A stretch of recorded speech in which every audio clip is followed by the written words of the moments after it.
5. Na outra sala, antes de eu ouvir a batida distinta de um pincel de maquiagem sendo jogado no espelho. Ela deve ter errado o traçado do delineador de... A igreja que minha família frequenta é a Sexta Congregação da Igreja de Jesus Cristo dos Santos dos Últimos Dias de Garden Grove. Minha avó foi batizada mórmon aos 8 anos, e então minha mãe foi batizada mórmon aos 8. Assim como eu serei batizada quando tiver 8 anos, porque é quando Joseph Smith disse que você se torna responsável por seus pecados. Antes disso, você está completamente livre para pecar. Embora tanto minha avó quanto minha mãe tenham sido batizadas, elas não frequentavam a igreja. Acho que elas queriam a regalia de ir ao céu sem fazer o trabalho pesado. Mas então, depois da minha mãe ser diagnosticada com câncer, nós começamos a frequentar o culto. Eu sabia que o Senhor me ajudaria a melhorar se eu fosse uma serva boa e eu, explicou mamãe.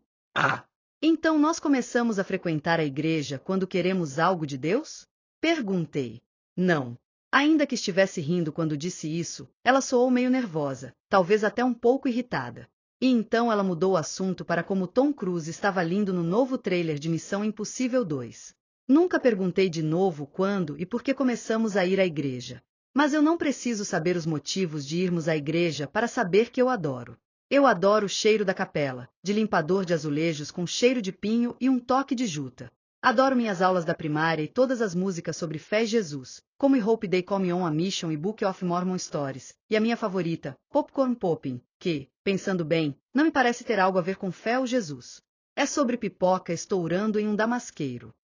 Mas, mais do que qualquer coisa, eu amo a fuga.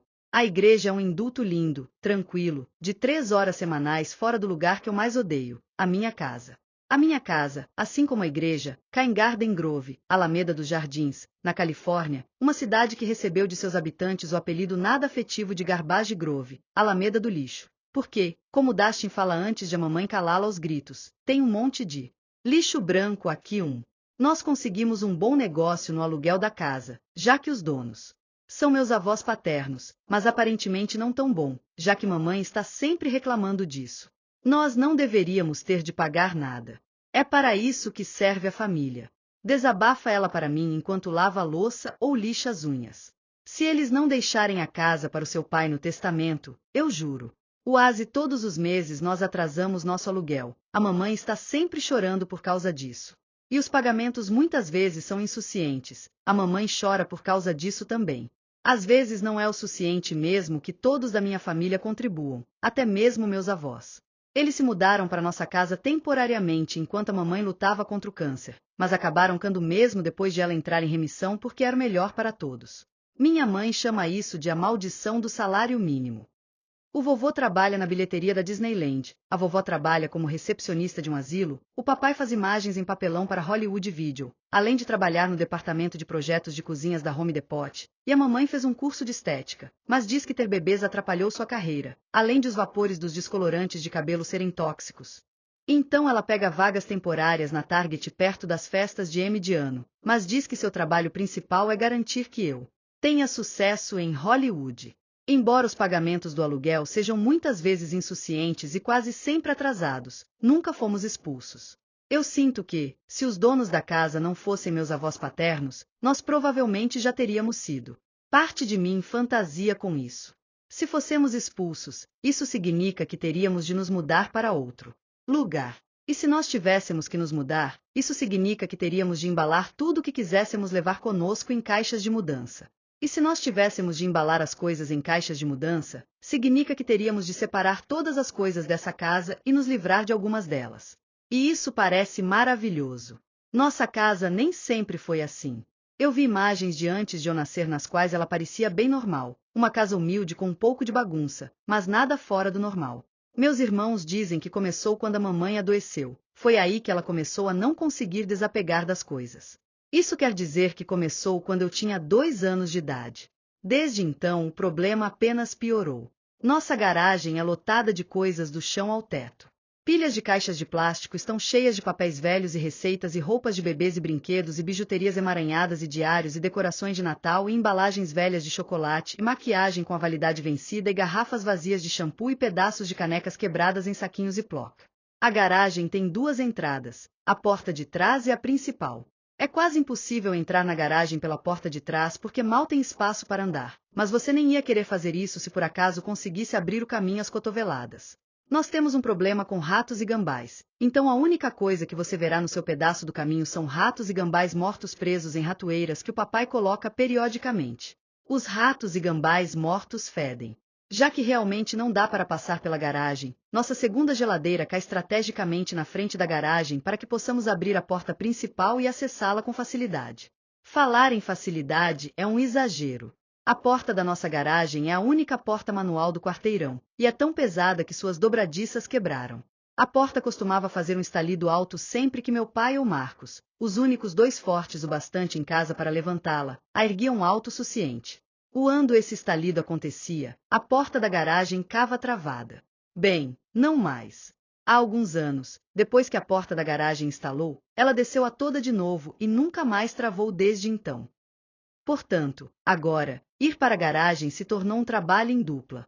O En abre a porta pesada da garagem, que costuma ser o Marcos, precisa segurá-la em cima com todo o corpo para evitar que ela desça em cima dele, enquanto a outra pessoa, que costuma ser eu, retira o que precisa ser retirado da garagem. As vezes em que pediam para que Marcos e eu tirássemos algo da garagem eram assustadoras. Quando Marcos segura a porta e seu rosto se contrai sob o peso dela, e eu corro para abrir a geladeira apinhada de coisas o mais rápido possível para localizar o alimento necessário em meio a um mar de outros alimentos. Sinto como se eu fosse Indiana Jones. A bola está vindo e eu preciso pegar o tesouro escondido antes de ser esmagada por ela. Os quartos também são ruins. Eu me lembro de uma época em que Marcos, Dustin e Scott dormiam em seu treliche e eu dormia no meu quarto. Mas agora eles estão tão cheios de coisas que nem dá para determinar onde as camas cã. Quem dirá dormir nelas? Nós não dormimos mais nos quartos. Colchonetes dobráveis foram comprados na Costco para nós dormirmos na sala de estar. Tenho certeza de que os colchonetes eram para crianças fazerem ginástica. Não gosto de dormir no meu. Essa casa é um estorvo. Essa casa é vergonhosa. Odeio essa casa. Odeio como estar dentro dela me deixa tensa e ansiosa, e por toda semana eu anseio por minha fuga de 3 horas para a terra dos testemunhos e do limpador de azulejos com aroma de pinho. Por isso tô tão chateada que minha família nunca consegue sair no horário, não importa o quanto eu tente fazer acontecer. Vamos, gente, anda, anda, anda. Grito enquanto avelo meu sapato esquerdo. Dustin e Socoti acabaram de acordar.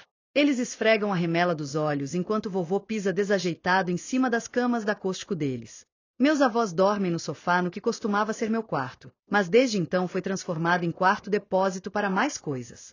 Cada um de vocês tem 10 minutos para comer o café da manhã, se trocar e escovar os dentes. Digo para Dustin e Scott enquanto eles vão para a cozinha para cada um preparar sua tigela de cereal. Lac Charms para Dustin e com chocolate para Scott. Dá para ver pelos seus olhos. Revirando que eles acham que estou sendo mandona, mas para mim não parece. Parece desespero. Eu quero ordem. Quero paz. Quero meu indulto de 3 horas desse lugar. Vocês me ouviram? Pergunto, sem obter resposta. Meu vô está no canto da cozinha, passando manteiga na torrada, e eu me estresso com a quantidade de manteiga que ele usa. Uma porção daquele tamanho é cara. A mamãe sempre diz que ele usa metade de uma barra de manteiga por dia e não podemos nos dar ao luxo disso, muito menos a diabetes dele. Vovô, dá para usar um pouco menos de manteiga? Vai deixar a mamãe chateada. Ué? Provoca vovô. Juro por Deus que ele faz isso sempre que pergunto alguma coisa que não quer responder. Exasperada, saio e abro uma toalha de mesa dobrável chamada The White Thing sobre o carpete cinza da sala de estar. Essa toalha é um quadrado de fundo branco com estampa oral erroneamente chamado de no que se abre em 3 segmentos de 25 centímetros. Esse quadrado com 3 dobras serve como a nossa mesa.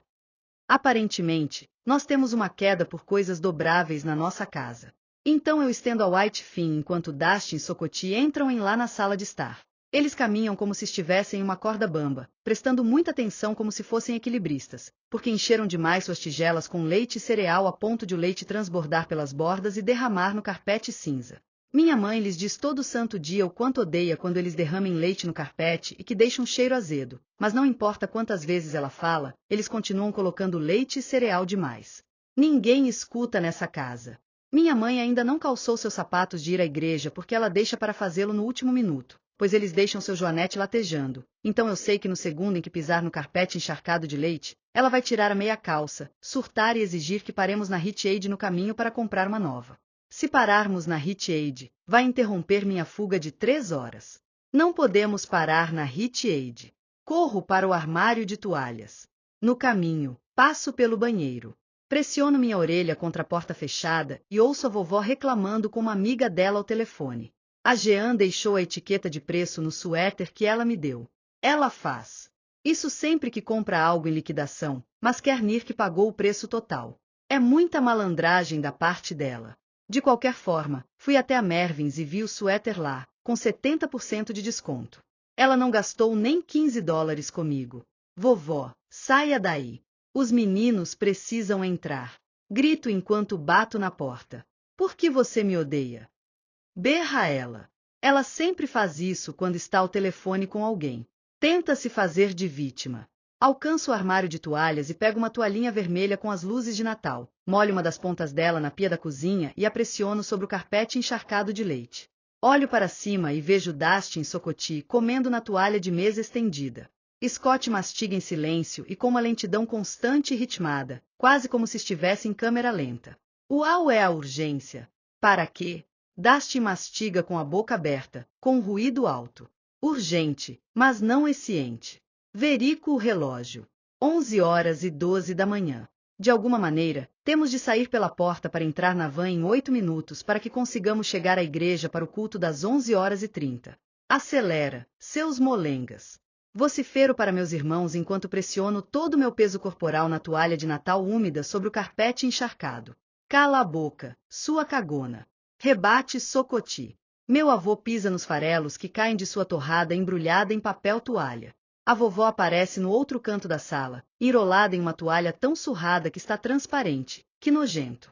Seu permanente está ajeitado no lugar com uma toalha improvisada feita de papel toalha e grampos. Tá feliz, garotinha? Saí do banheiro agora. Exclama ela, indo para a cozinha.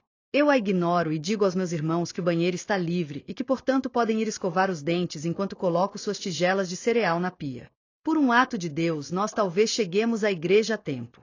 Estou esbaforida. Tiro a toalha de Natal úmida de cima da mancha com leite.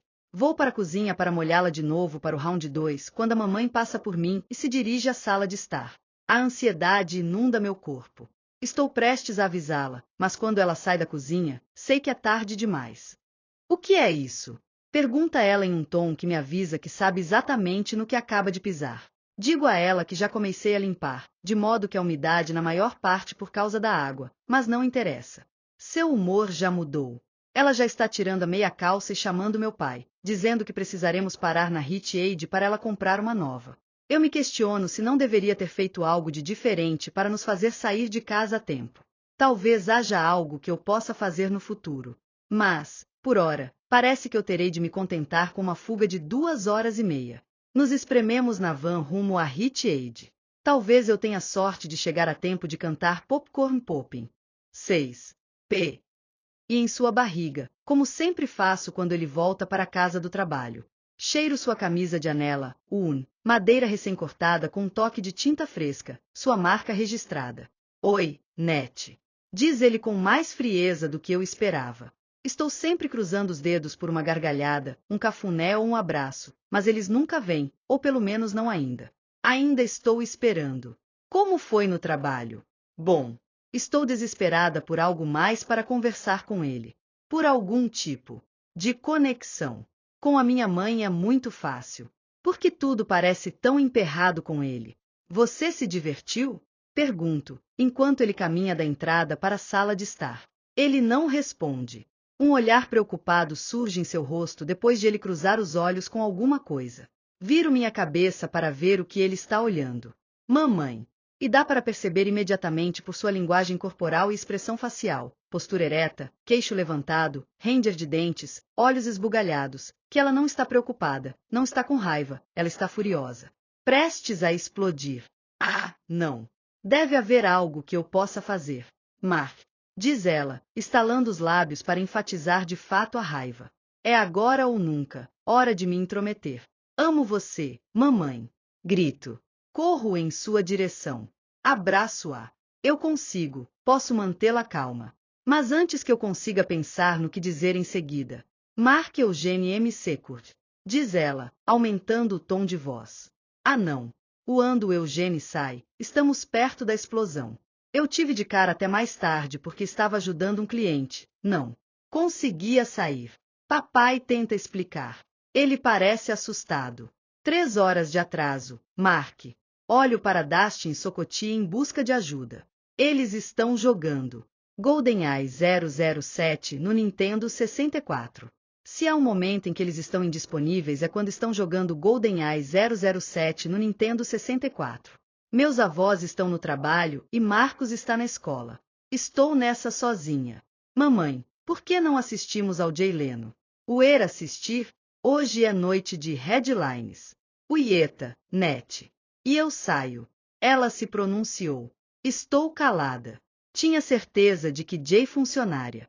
Admito que sou mais fã do Conan, mas assistir ao Jay é um programa familiar na nossa casa. Quando mencionei isso na igreja, a irmã Miri disse que Jay é meio malicioso e que eu deveria estar na cama às 11h30 da noite, mas a mamãe me disse que a irmã Miri é crítica demais e posso desconsiderar o que ela disser. Observo minha mãe de perto.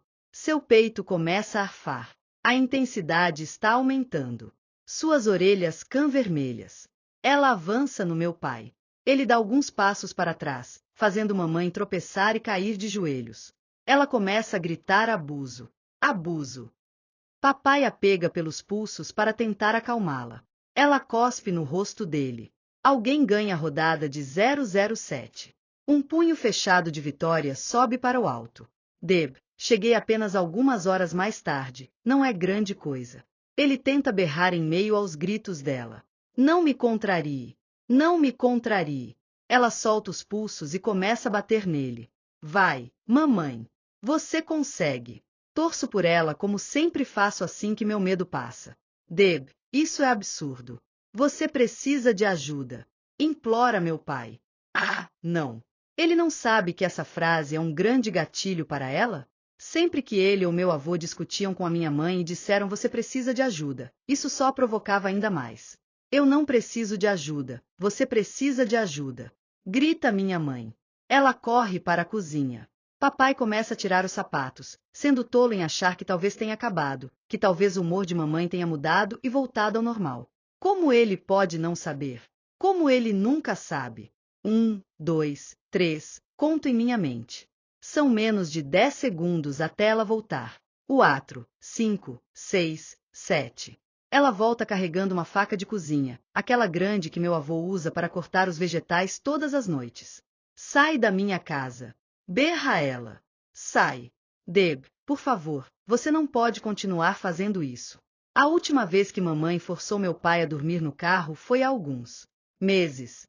Foi uma reviravolta mais longa do que o comum. Normalmente ele é expulso uma vez por semana ou mais. E com bom motivo. Minha mãe diz que ele não ajuda a família o suficiente, chega sempre tarde do trabalho, provavelmente está traindo, não está interessado nos filhos, é um pai ausente, etc. O fato de ele ter passado tanto tempo sem ter sido expulso é um milagre. Ele deveria ser grato. Sai, Mark.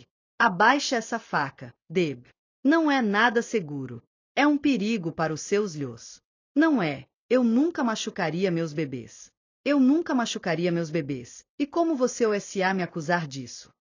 Lágrimas escorrem por suas bochechas. Os olhos dela estão esbugalhados, trêmulos e aterrorizantes. Sai. Ela avança nele de novo. Ele se afasta. Tá bom, tá bom. Eu saio. Tô indo. Ele calça os sapatos de novo e sai. Mamãe volta para a cozinha e guarda a faca em uma gaveta. Ela cai de joelhos e começa a soluçar de tanto chorar e gemer de tristeza. Eu me agacho perto dela e a abraço. Alguém vence outra rodada de 007. 7. Manhã.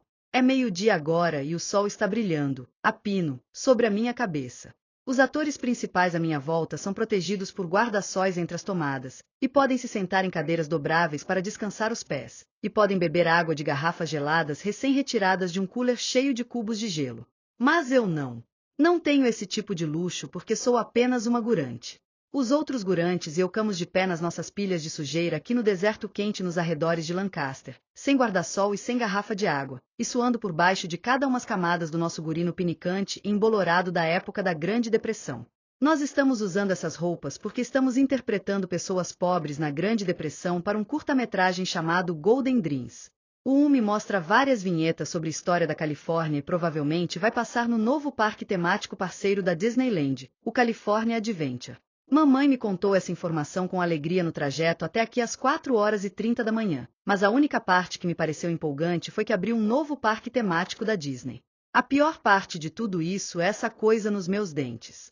De manhã, quando usei cabelo e maquiagem, eles eram 2 tranças no meu cabelo e então me disseram para abrir bem a minha boca. Eu usei o que me pediram, e a maquiadora pingou uma gosma parecida com um suco marrom na minha boca, explicando que fazia aquilo para que os meus dentes parecessem podres. A gosma secou rapidamente e o gosto era nojento, o que eu imagino que sentiria se não escovasse os dentes durante um mês. Eu me senti assim o dia inteiro desde então, e odiei. Não consigo evitar passar minha língua pela gosma porque ela é muito incômoda e me distrai. Você não parece feliz de estar aqui. Tente parecer que está feliz de estar aqui. Pede minha mãe enquanto nós 2 entramos no banheiro do trailer designado aos gurantes. Eu fiquei segurando meu cocô durante 1 hora e não aguentava mais, então finalmente perguntei para uma pessoa de walkie-talkie se eu poderia, por favor, ir ao banheiro, mesmo que a mamãe tivesse me dito que eu seria chamada de difícil por fazer isso. Desculpa. Digo enquanto faço cocô e mamãe molha um papel toalha com água. Tenho vergonha porque ela ainda insiste em limpar o meu bumbum. Tentei dizer a ela recentemente que, agora que tenho 8 anos, acho que consigo me virar, mas ela parecia que ia começar a chorar e disse que precisaria fazer isso até que eu tivesse pelo menos 10, porque ela não queria manchas na minha calcinha da Pocahontas. Sei que, se eu fizesse isso sozinha, não deixaria manchas, mas me preocupo com as lágrimas da mamãe. Apenas melhore essa cara feia, tá bom? Pede à mamãe, para garantir que eu ouvi seu pedido. Suas sobrancelhas estão arqueadas e te deixam com cara de brava. Limpa. Limpa, limpa. Tá bom. Eu volto para minha pilha de sujeira e tento parecer o oposto de como me sinto, mas cá difícil com a luz muito forte do sol. Não consigo parar de semicerrar os olhos. Onde está a garotinha de olhar triste, aquela que mencionei antes? Vamos usá-la. Grita a diretora para o assistente de direção. O assistente indica várias crianças, e a diretora balança sua cabeça até que o outro aponta para mim. Isso, ela. Corma a diretora. Vem cá, vem comigo, diz o assistente de direção, me levando pela mão até a diretora. A diretora diz para eu sentar em um carro antigo, olhar um pouco para minha direita e não fazer nada. Concordo, fazendo sinal com a cabeça. Depois de algumas tomadas, ela diz que conseguiu a cena. O assistente me leva até minha mãe, que está esperando perto da mesa de lanches dos gurantes. Ele diz que eu posso ir embora porque eles me usaram em uma cena importante e por isso não posso mais ser gurante. Uma cena importante? Pergunta mamãe, claramente empolgada. Sim. Na verdade, eu preciso trazer uma papelada nova porque tecnicamente é um papel principal. Minha mãe está quase tremendo de alegria. Como isso aconteceu? Bem, a garotinha que contratamos não obedecia. Ela apenas cava. Sorrindo não importava quantas vezes nós disséssemos para que parecesse triste. Mas não a sua Lhá. Ela tem um ótimo rosto triste. Ri ele. Ela tem. Ela tem mesmo um ótimo rosto triste. Concorda minha mãe, radiante, parecendo se esquecer que meia hora atrás estava tentando fazer eu me livrar daquele mesmo rosto triste. Nós usamos sua Lhá para o papel, então ela é tecnicamente uma atriz principal. O assistente sai para buscar a papelada nova. Minha mãe se vira para mim e pega minha mão. Eles usaram você, Net. Usaram você. Assim que voltamos para casa, ela liga imediatamente para a Academy Kids para se gabar do meu contrato principal. Eles respondem a ela dizendo que são ótimas notícias, que isso significa que estou estabelecendo uma reputação como uma criança que coopera e obedece às instruções, 2 dos traços mais benecos de um ator mirim. Eles dizem para ela que vão procurar por trabalhos de guração mais longos para mim, trabalhos como gurante principal. Esses são os tipos de trabalhos que você não consegue quando é um novato na guração porque o diretor de elenco de gurantes ainda não conhece sua reputação. Mamãe parece perturbada com as notícias. Figuração principal? Isso me soa como um mero gurante de luxo. E os papéis principais? Eles acabaram de contratá-la como principal para Golden Dreams, então ela não pode começar a fazer testes para os papéis principais? Bem, ainda não. Nós queremos que ela ganhe um pouco mais de experiência, então nós reavaliaremos. Ela responde que tudo bem, mas dá para saber que não gostou dessa resposta. Reavaliar uma ova. Diz mamãe enquanto põe o telefone no gancho. Sempre me preocupa se a pessoa do outro lado da linha ainda não desligou quando minha mãe reclama dela, mas, até agora, por sorte, isso nunca pareceu ser um problema. Ela cá um pouco tensa pelo resto da noite, mas, na manhã seguinte, volta a ficar de bom humor quando a Academy Kids liga para dizer que conseguiram para mim um papel como gurante principal para um futuro piloto. 8 dias de trabalho. Você pode ser um gurante de luxo por hora, querida. Diz mamãe para mim enquanto escova seus dentes. Mas, se nós continuarmos, você logo será uma atriz principal genuína, de boa fé. Cospe na pia. Acho que é isso que significa de boa fé, não tenho certeza.